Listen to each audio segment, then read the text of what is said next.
জনাইছো। আজি আমাৰ বাবে এটা অতি গুৰুত্বপূৰ্ণ দিন। যোৱা বাজেটত আমি উল্লেখ কৰিছিলোঁ যে অসমৰ পৰ্যায়ক্ৰমে 10 লাখ ছাত্ৰীক আমি তেওঁলোকৰ শিক্ষা গ্ৰহণৰ সুবিধা হোৱাকৈ আৰ্থিক অনুদান প্ৰদান কৰিম। তাৰ পিছত যোৱা লোকসভা নিৰ্বাচনৰ সময়ত আমি চেষ্টা কৰিছিলোঁ যে কিমান ছাত্ৰীয়ে এইবাৰ মেট্ৰিক পৰীক্ষা দিছে, উচ্চতৰ মাধ্যমিক পৰীক্ষা দিছে বা গ্ৰেজুৱেশ্যন দি পেলাই পোষ্ট গ্ৰেজুৱেশ্যন পঢ়াৰ বাবে ইচ্ছা প্ৰকাশ কৰিছে। আমি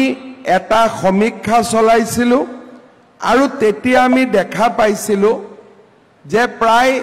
2 লাখ ছাত্ৰীয়ে এইবাৰ উচ্চতৰ মাধ্যমিক বিদ্যালয়, মহাবিদ্যালয় বা বিশ্ববিদ্যালয়ত নামভৰ্তি কৰিব। ইয়াৰ পিছত আমি আৰু এটা বিশেষ বস্তু চাইছিলোঁ বা বিশেষ বিন্দু আমি চাইছিলোঁ যে দ্বিতীয় আৰু তৃতীয় বৰ্ষত কিমান ছাত্ৰ ছাত্ৰী পঢ়ে। আমি যোৱা বছৰ ডিব্ৰুগড় বিশ্ববিদ্যালয়ৰ এটা উদাহৰণ চাইছিলোঁ। স্নাতকোত্তৰ প্ৰথম বৰ্ষত যিমান ছাত্ৰ ছাত্ৰীয়ে নাম লগায় তাৰ 30% ছাত্ৰ ছাত্ৰী স্নাতকোত্তৰ দ্বিতীয় বৰ্ষ তেওঁলোকে নপঢ়ে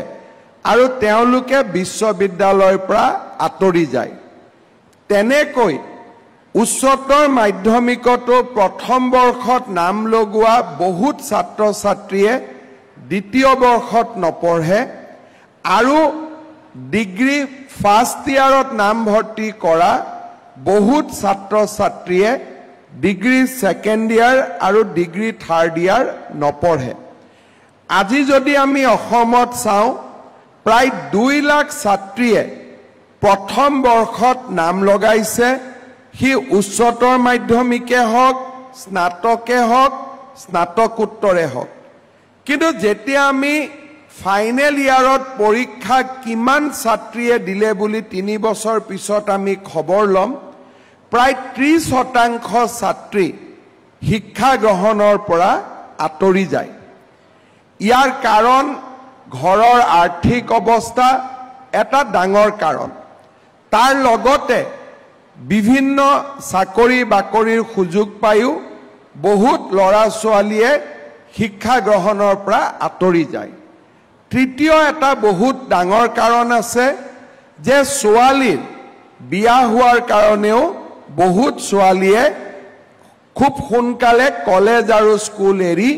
তেওঁলোকে ঘৰুৱা জীৱনত অংশগ্ৰহণ কৰে। আমাৰ লক্ষ্য আছিলে যে আমি অসমত দুটা বস্তু, এটা হ'ল যোনে প্ৰথমবাৰ স্কুলত বা কলেজত নাম লগায় তেওঁলোকে যাতে শিক্ষা সম্পূৰ্ণ কৰে, আৰু দ্বিতীয়তে আমাৰ অসমৰ ছাত্ৰীসকলে অন্ততঃ ডিগ্ৰী পাছ নকৰালৈকে বিয়াত যাতে বহিব নালাগে, তেওঁলোকে ডিগ্ৰী পাছ কৰিহে ঘৰ সংসাৰ কৰাৰ কথা চিন্তা কৰে। ইয়াৰ ক্ষেত্ৰত আমি আৰু এটা কথা চাইছিলোঁ যে দেউতাক মাকৰ আৰ্থিক অৱস্থা ঠিক নোহোৱা কাৰণেও বহু সময়ত ছোৱালীক সোনকালে বিয়া দিয়া হয় বা ছোৱালীয়ে নিজৰ নিজৰ কৰ্ম সংস্থাপনত নামি পৰে যাতে দেউতাক মাকক সহায় কৰিব পাৰে। আমি এই কথাবিলাক এটা এটাকৈ মীমাংসা কৰাৰ বাবে চেষ্টা কৰিছিলোঁ। প্ৰথম আমি আৰম্ভ কৰিছিলোঁ বিনামূলীয়া নামভৰ্তি দি। আজি অসমক বাদ দি ভাৰতৰ কোনো ৰাজ্যতে কলেজত বা স্কুলত বিনামূলীয়া নামভৰ্তি কৰি দিয়া নহয়। মই অসমৰ বাদ দিও ভাৰতৰ বিভিন্ন ৰাজ্যত মই ঘূৰি ফুৰিব লাগে। মই তেওঁলোকক সুধো যে আপোনালোকৰ কলেজৰ এডমিশন ফিজ কিমান? 5,000ৰ পৰা 25,000 টকালৈকে অসমৰ বাহিৰত কলেজ এডমিশনৰ ফিজ লোৱা হয় আমি অসমত 2018 চনৰ পৰা আমি আৰম্ভ কৰিছিলো যে আমাৰ অসমৰ কলেজত বা বিশ্ববিদ্যালয় যাৰ পিতৃ মাতৃৰ উপাৰ্জন 2 লাখ টকাতকৈ কম তেওঁলোকক আমি বিনামূলীয়াকৈ নামভৰ্তিৰ সুবিধা কৰি দিম আজি অসমৰ লাখ লাখ ছাত্ৰ ছাত্ৰীয়ে বিনামূলীয়া নাম গ্ৰহণৰ সুবিধা লৈছে আৰু দেউতাক মাকৰ 10,000 8,000 6,000 টকা খৰচ কৰাৰ যিটো প্ৰয়োজন আছিল সেই প্ৰয়োজনীয়তা দূৰ কৰিছে আৰু ফলত নামভৰ্তি কৰা ছাত্ৰীৰ সংখ্যা বাঢ়িছে 2019 চনত মই অসমৰ শিক্ষা মন্ত্ৰী হিচাপে হদিয়া কলেজলৈ এবাৰ গৈছিলো তেতিয়া এগৰাকী ছোৱালীয়ে মোৰ মঞ্চলৈকে উঠি আহি মোক এখন সৰু কাগজ লিখি দিছিলে তেওঁ মোক লিখিছিলে যে মোৰ দেউতাই ঠেলা গাড়ী চলায় আপুনি বিনামূলীয়া নামভৰ্তিৰ সুবিধা দিয়া বাবে মই বিনামূলীয়া নামভৰ্তি কৰিলো কিন্তু প্ৰিন্সিপালে কৈছে প্ৰিন্সিপাল ছাৰে কৈছে যে 3rd সেমিষ্টাৰত মই নামভৰ্তিৰ টকা দিব লাগিব দেউতাই 3,000 টকা দিব নোৱাৰে গতিকে 1st আৰু 2nd সেমিষ্টাৰ পঢ়িয়ে মই পঢ়া শেষ কৰিব লাগিব গুৱাহাটীলৈ ঘূৰি আহি আমি লগে লগে সিদ্ধান্ত লৈছিলো যে 3rd সেমিষ্টাৰৰো নামভৰ্তি আমি বিনামূলীয়া কৰিম আৰু 5th সেমিষ্টাৰৰ নামভৰ্তিও আমি বিনামূলীয়া কৰিম যোৱা 1.5 মাহ আগতে মই হাজুলৈকে গৈছিলো হাজুৰ কলেজৰ সন্মুখত কিছুমান লৰা ছোৱালীয়ে মোক গাড়ী ৰখাই মোক ক'লে যে স্যাৰ এটা নিয়ম কৰিছে মামা এটা নিয়ম কৰিছে যে যাৰ বেক আছে তেওঁলোকে 3rd সেমিষ্টাৰত বিনামূলীয়া নামভৰ্তি কৰিব নোৱাৰিব আৰু আমি যদি বিনামূলীয়া নামভৰ্তি কৰিব নোৱাৰো আমি পঢ়া বাদ দিব লাগিব কাৰণ আমাৰ দেউতা মাই ইমান টকা নিদিয়ে গুৱাহাটীলৈ আহি মই লগে লগে আমাৰ অফিচাৰসকলক ক'লো যে এইবাৰ বেক থাকিলেও বিনামূলীয়া নামভৰ্তিৰ আমি সুবিধা কৰি দিব লাগে এটা আঁচনি যেতিয়া চলি থাকে মানুহে গতানুগতিক জীৱনত সোমাই যোৱা কাৰণে আঁচনিটোৰ প্ৰভাৱ তেওঁলোকে অনুভৱ নকৰে কিন্তু যিদিনাখন কিবা কাৰণত আঁচনিটো কেইটামান দিনৰ কাৰণে বন্ধ হৈ যায় তেতিয়া মানুহে অনুভৱ কৰে যে আমাৰ আঁচনিটো কিমান প্ৰয়োজনীয় আজি বিনামূলীয়া নামভৰ্তি যদি আমি চৰকাৰে এটা বছৰৰ কাৰণে বন্ধ কৰি দিও অসমত 40-50 হাজাৰ ছাত্ৰীয়ে কলেজত নামভৰ্তি কৰিব নোৱাৰিব আজি ই হৈছে আমাৰ বাস্তৱ সত্য তাৰ পিছত মোৰ মনত আছে 2018-19 চনত কোনোবা এটা দিনত মই দুমদুমা সমষ্টিৰ ফিলবাৰীত গৈছিলো তাতে কেইগৰাকীমান মহিলা আহি ক'লে যে মেট্ৰিকত ফৰ্ম ফিল আপ কৰোতে 600 টকা লাগে আমাৰ লগত এই টকাটো নাই গতিকে আমাৰ লৰা ছোৱালী আমি ফৰ্ম ফিল আপ কৰিব পৰা নাই খুব সম্ভৱ চাহ বাগিচাৰ তেওঁলোক মাতৃ আছিল গুৱাহাটীলৈ ঘূৰি আহি আমি সিদ্ধান্ত ললো যে আমাৰ মেট্ৰিক আৰু হায়াৰ সেকেন্ডাৰী পৰীক্ষা দিবৰ বাবে ফৰ্ম ফিল আপ কৰিবৰ কাৰণেও আমাৰ ছাত্ৰ ছাত্ৰীয়ে টকা পইচা দিব নালাগে যিসকল দৰিদ্ৰ সীমাৰেখাৰ তলৰ ছাত্ৰ ছাত্ৰী তেওঁলোকক আমি বিনামূলীয়াকৈ পৰীক্ষাত বহাৰ সুযোগ দিম সেৱা আৰু কাউন্সিলক যি টকা লাগে সেইখিনি চৰকাৰৰ ঘৰৰ পৰা দিয়াৰ ব্যৱস্থা কৰিম ইয়াৰ পিছত মোৰ মনত আছে মই কোনোবা এটা দিন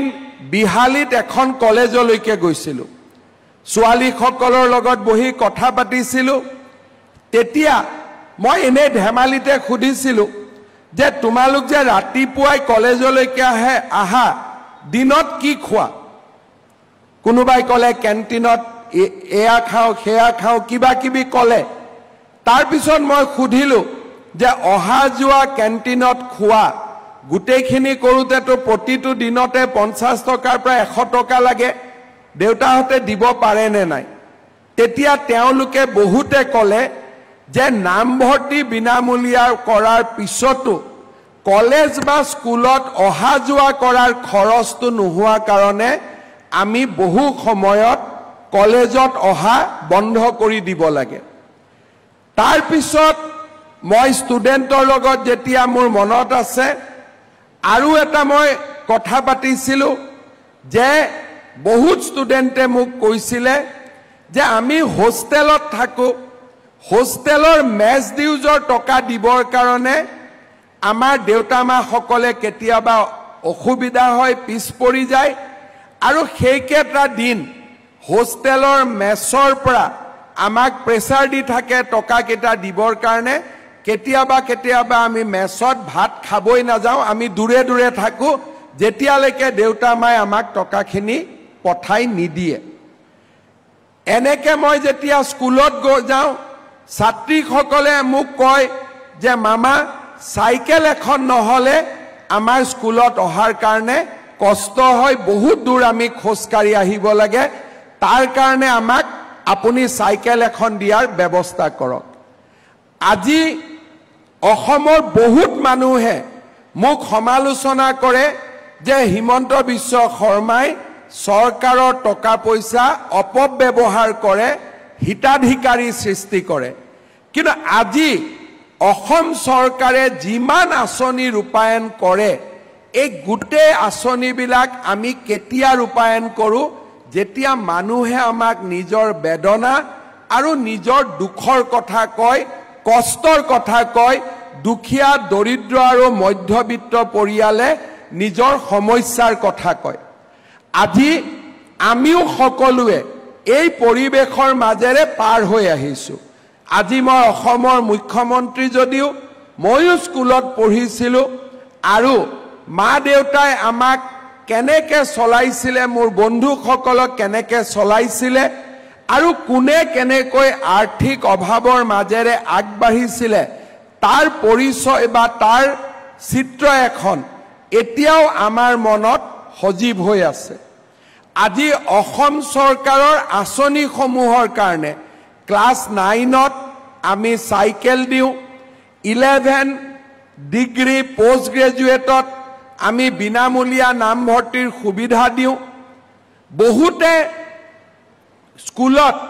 টেক্সট বুকখন 8 মাহলৈকে কিনিব নোৱাৰিছিলে ক্লাছ 8লৈকে আগতে বিনামূলীয়াকৈ পাঠ্যপুথি দিছিলে আমি 9 আৰু 10তো বিনামূলীয়াকৈ পাঠ্যপুথি দিলোঁ আৰু আমাৰ হায়াৰ ছেকেণ্ডাৰীত ভাল ৰিজাল্ট কৰা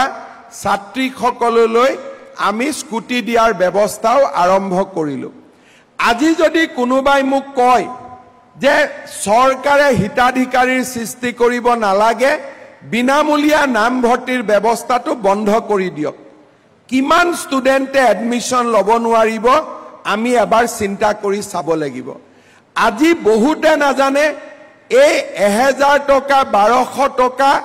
2500 টকা যদি আমাৰ ছোৱালীসকলে সদায় প্ৰত্যেক মাহত পায়